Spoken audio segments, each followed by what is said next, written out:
Good day. Today's lecture is devoted to modern research methods of teaching foreign language vocabulary in the 19th, 20th, and 21st centuries. This topic is especially important because vocabulary occupies a central place in language learning. Grammar provides structure, however. It is vocabulary that gives speech concrete meaning and communicative value. Therefore, the historical and methodological study of vocabulary teaching allows us to understand how foreign language pedagogy has developed and why contemporary teachers must combine different approaches rather than rely on one method alone. At the outset, the lecture formulates three interconnected aims. First, it seeks to distinguish the main types of teaching methods. Second, it aims to develop the ability to navigate among them freely and to combine them rationally. Third, it emphasizes the conscious and creative application of these methods in practice. Accordingly, the lecture is not limited to historical description. On the contrary, it is directed toward methodological competence. Its purpose is to help future teachers understand how historical knowledge of methods can inform effective vocabulary teaching in present-day classrooms. This slide establishes the linguistic importance of vocabulary itself. The quotations from David Wilkins and Stephen Stahl express the matter very clearly. Without words, communication becomes impossible. While knowing a word involves far more than simply knowing its definition, it also includes understanding how that word functions in context and within the world of meaning.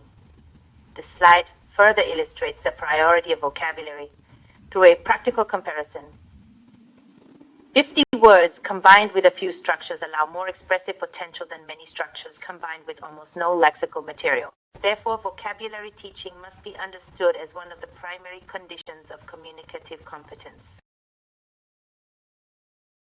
The lecture then introduces a broad historical overview of vocabulary teaching methods. The slide names four major orientations: translated, natural, direct, and comparative approaches. Together, these methods form a historical arc extending from the rote translation practices of the 19th century to communicative and multimedia approaches of the 21st. This overview is methodologically useful because it shows that vocabulary teaching has never been static. Rather, it has developed in response to changing views of language, learning, and communication. Consequently, modern pedagogy inherits a diverse methodological tradition. This slide focuses on the early stages of vocabulary teaching methodology. The grammar translation method relied on literal translation and rote memorization. The natural or immersion approach, associated with Berlitz, attempted to avoid the native language and focused on repeated oral practice. The direct method insisted that words should be taught in context and introduced one of the earliest scientific approaches to vocabulary selection. Finally, the consciously comparative method associated with Cherba combined translated and untranslated material within a more systematic and gradual process. Thus, even in the earlier period, vocabulary teaching developed along several lines: memorization, immersion, contextualization, and conscious comparison. Each contributed an important element to later methodological thought. The next stage of development is represented by several influential methods of the mid and late 20th century. The consciously practical method associated with Belyalev focused on speech activity and drew on the psychological ideas of Vygotsky, Leontiev, and Galperin. Behaviorism, influenced by Watson, emphasized habit formation and gave rise to audiovisual and audiolingual approaches. The communicative method, connected with Pasov and Kitaya-Gorodskaya, shifted the focus toward dialogue, group interaction, and meaningful communication. Therefore, this period marks a significant methodological transition. Vocabulary teaching increasingly moved away from isolated memorization and toward use in speech and communication. A particularly important development is the lexical method associated with Michael Lewis. The central idea here is that language consists not only of isolated words and grammatical rules, but also of collocations, fixed expressions, and multi-word units. This is a major methodological shift because it changes how vocabulary is selected, taught, and used.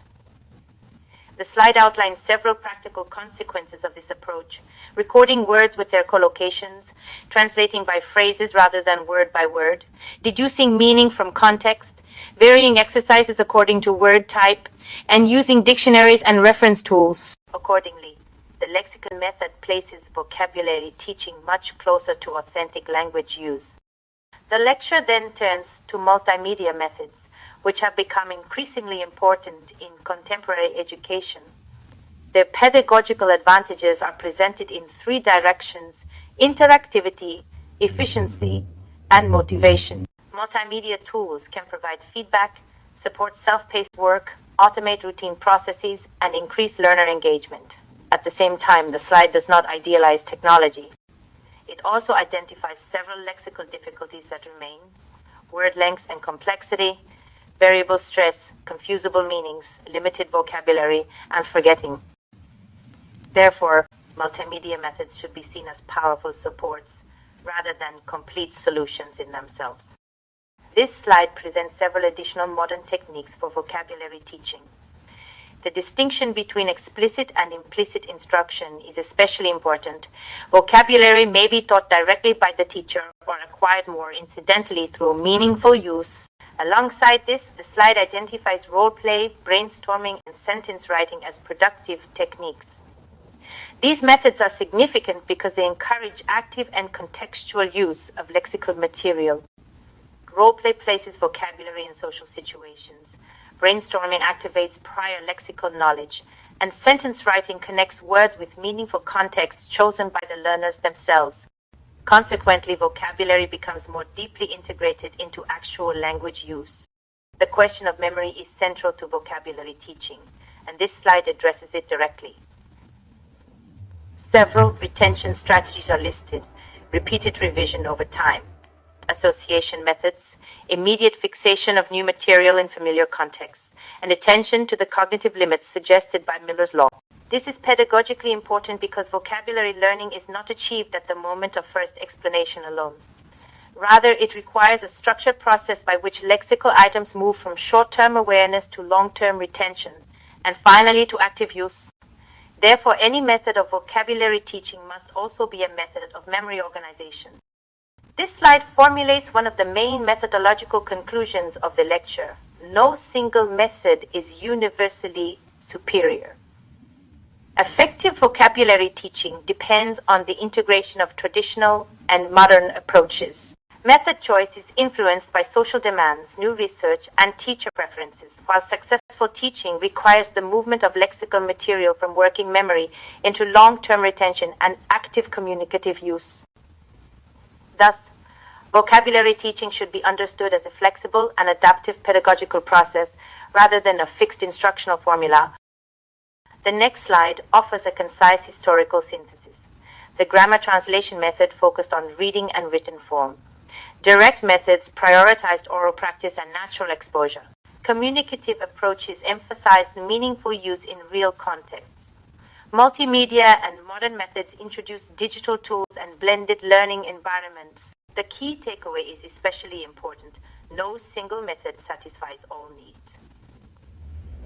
Effective teaching requires the integration of traditional and innovative approaches, alignment with student abilities and motivation, and attention to communicative interaction together with memory-based strategies. Thank you for your attention. I hope this lecture has clarified the historical development and modern research methods of teaching foreign language vocabulary, and has shown why effective vocabulary instruction requires both methodological awareness and flexible pedagogical choice.